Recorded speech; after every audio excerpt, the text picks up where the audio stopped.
me say something that might heal something deep in you. It was never rejection. It was redirection to something even bigger. I know it didn't feel like it at first. It felt like a heartbreak, a betrayal. It felt like, what did I do wrong? It felt like, why not me? But what you thought was a closed door was actually a divine detour, a protection plan you didn't even see coming. Hey Rych Babes, it's Robyn Milan and welcome back to A Rich Girl's Glow Up. Girl, I got something for you today. We're going to talk about the rejection. We're going to talk about why certain things are not going your way and you're just wondering why. When you apply for that job or didn't get that promotion or you wanted to get that house or any of those things. Hey Rych Babes, it's Robyn Milan and welcome back to A Rich Girl's Glow Up. Girl, we are going to talk about it. We're going to talk about rejection. We're going to talk about why man's rejection is God's protection. And sometimes we don't ever see what we are being protected by until later on. And we look back and we say, oh, that's why I didn't get that job. Oh, that's why I wasn't approved for this or that. So with that being said, my loves, let's get right into it. Make sure you like, subscribe, and share. I don't know who needs to hear this, but sometimes you're rejected because you're too good. I feel like oftentimes when we're rejected or we face rejection, we think that we're not good enough. And sometimes it's just that you are too good, right? Like, imagine you walk into a store, right? And you see a jacket that you love and it's gorgeous. You look at the price tag and the jacket is $5,000. So even though you love that jacket, you can acknowledge it's so well made, it's great quality, it's stunning, it'll probably last forever, maybe it just represents you really well. You know you can't afford that $5,000 jacket, so you don't even pick it up off the rack. You may admire it from afar, you can acknowledge how nice it is, but you're not even going to try to take it home with you because you know that you can't afford that jacket. So I feel like look at yourself in the same way, right? Like there could be a person that you're dating and maybe you're facing rejection and you think that they just don't like you or they don't want you because you're not this and you're not that. Maybe they see your value. Maybe you're too valuable and they know that they can't even, I don't want to say afford, but they maybe can't bring to the table what you would need, right? So they just admire you from afar, but put you back on the rack and keep going. So you can't take rejection personal or internalize it because you don't know what's causing it, right?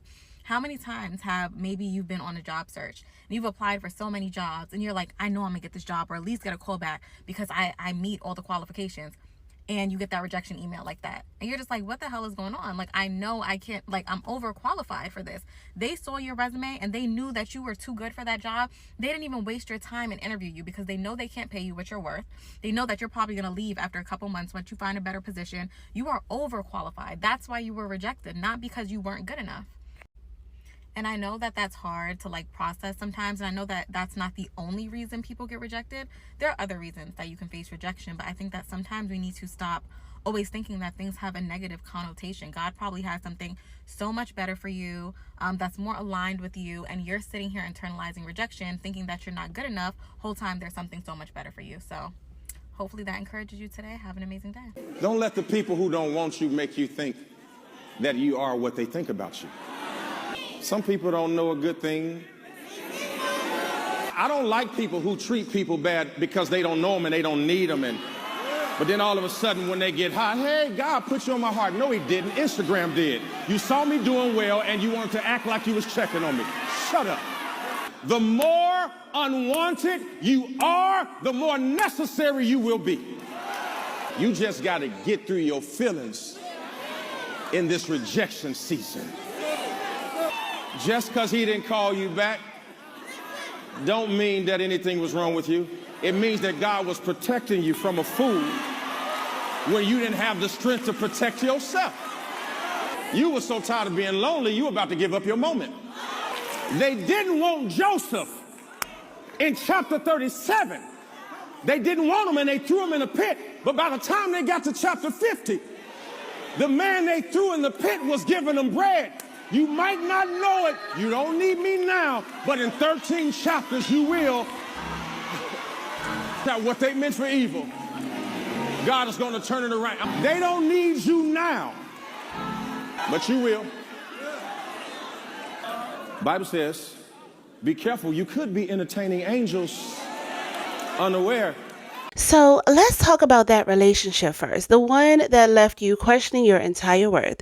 He chose someone else. He ghosted you. He couldn't love you properly no matter how hard you tried to prove that you were the one. You didn't lose a good man. You lost an anchor. You lost a distraction. You lost someone who couldn't see your light because he was too busy sitting in darkness. That wasn't rejection, babe. That was God making room.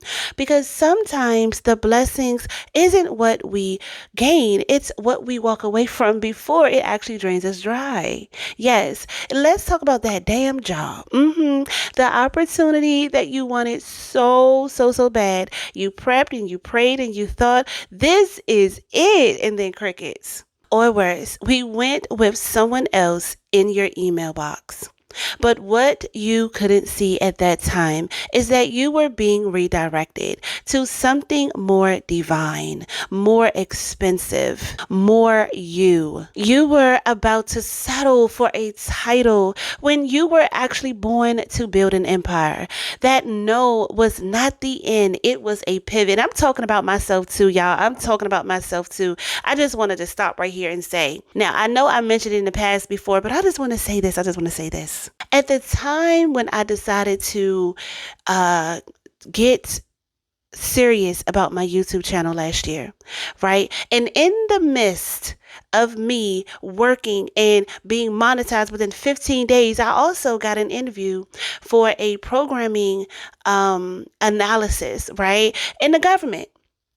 And I said, oh my God, it was $100,000 job. And I said, yes, great. I love it. But what am I going to do with YouTube? I've been doing so well with YouTube. Like, I don't know what's going to happen, right? But I said, let me just go ahead and do the interview anyway, because I've been waiting and hoping for a job that's going to get me by. Because I have been doing food delivery, right? And I'm just sitting up here like, look, I need a stable job. I got to take care of these kids. But then here come YouTube, right? Showing me traction, but I'm not just yet monetized, right?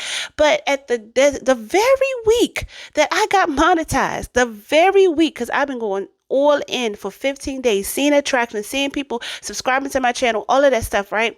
And seeing me so close to monetization. Guess what? I got an email saying, we want to interview you. I said, oh my goodness, not me getting back into the government. Okay, 6-figure job, period. Okay, programming analyst. Okay, period. This is what I do. This is what I know. And I did the interview, and I thought that the interview went so well. But as I was doing everything, I was still working behind the scenes with YouTube. And then I was hoping. And then I was watching for my email. And at the same time, I was also working behind the scenes with YouTube, building my YouTube. And do you not know it took them 2 months to get back at me? And mind you, I did follow up. I did do a follow-up email. Crickets. I did do that follow-up email. Crickets, right? It was August, okay, because I got monetized August the 20th. All right, I had my interview around that same week. Okay, did you not know they finally gave me an email back and they said, oh, we love you so much, but we went with someone else. And prior to that, they gave me a breadcrumb. They said, we moved your application to the next level.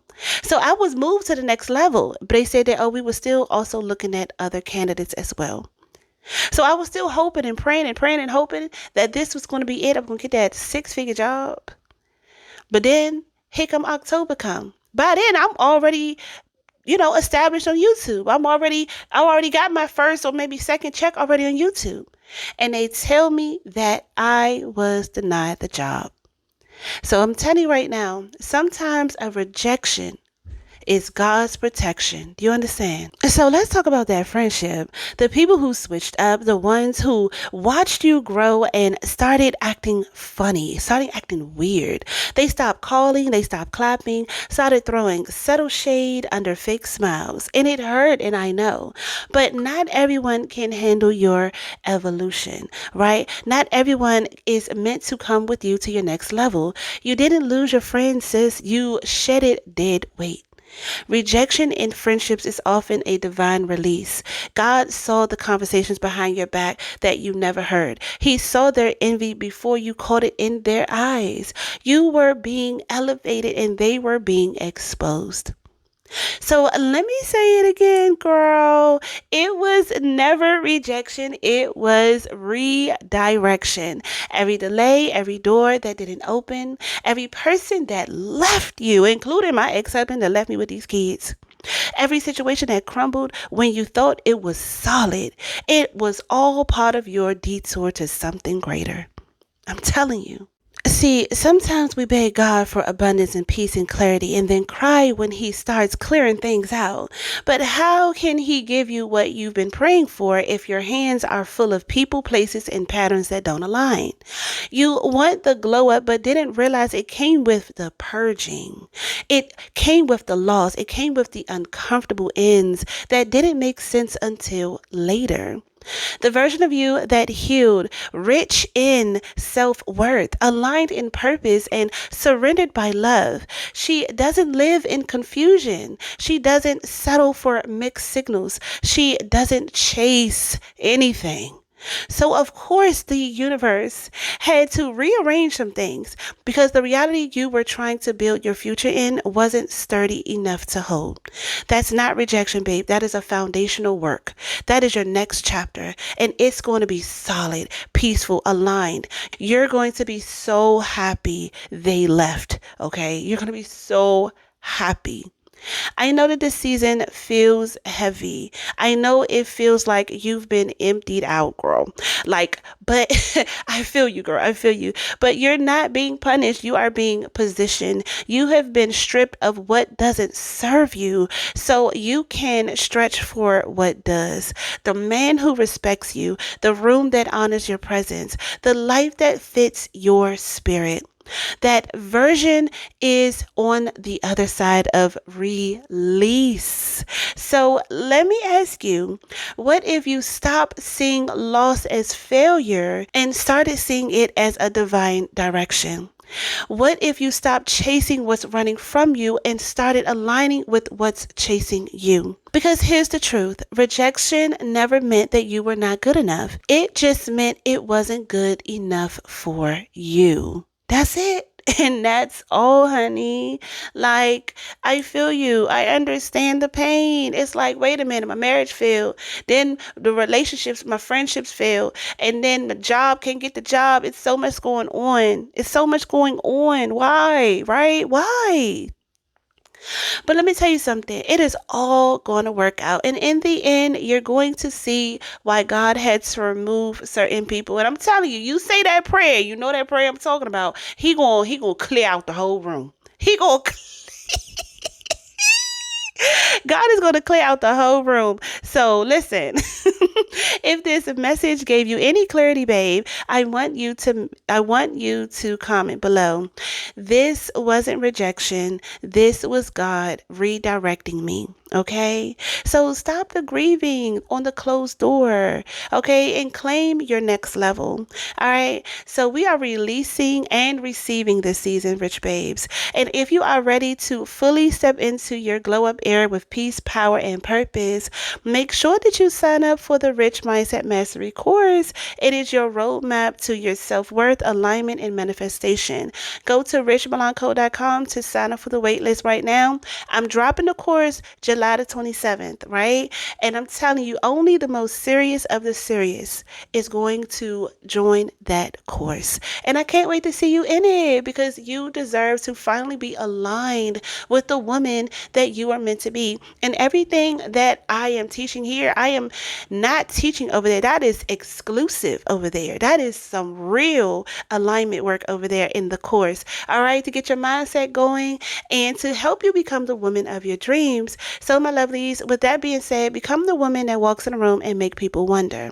Secure the bag, protect your peace, and stay rich, Rych Babes. Oh, I forgot. Make sure, listen, I got 50% off right now for the Rych Babe necklaces. It's 50% off. It ends at the end of tonight. So if you haven't got your Rych Babe necklaces yet, make sure that you do so because they are going fast and only got a few left and they're 50% off. So there you go. All right, my lovely. See you.